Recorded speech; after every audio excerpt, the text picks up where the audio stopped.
मित्रांनो, अमावस्याचा दिवस हा वाईट शक्तींचा आपल्या घरातून जाण्याचा किंवा येण्याचा दिवस मानला जातो.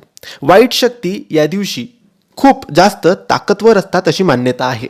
परंतु मित्रांनो, आपण जर काही उपाय केले, काही पूजापाठ केली तर अमावस्याच्या दिवशी आपल्या घरात कोणतीही वाईट शक्ती, वाईट नजरदोष किंवा नकारात्मकता प्रवेश करू शकणार नाही. यासाठीच दर अमावस्याला, दर महिन्याच्या अमावस्याला तुम्ही तुमच्या घराची नजर नक्की काढावी.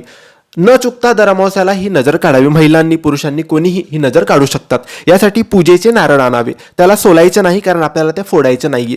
पूजेचे नारळ आणल्यानंतर आपल्या मुख्य दाराचा बाहेर उभं राहायचं आणि आपल्या जो मुख्य दार आहे त्याच्यावरून तो नारळ 7 वेळेस ओवाळून घ्यायचा. 7 वेळेस आरती आपण जशी ओवाळतो, घड्याळीचा काटा जसा फिरतो तसा ओवाळायचा आणि 4 रस्त्यावर किंवा वाहत्या पाण्यात तो नारळ विसर्जन करायचा किंवा 4 रस्त्यावर किंवा झाडाच्या खाली कुठेही तुम्ही तो ठेवून द्यायचा. अशा रीतीने तुम्ही दर अमावस्याला तुमच्या घराची नजर नक्की काढा.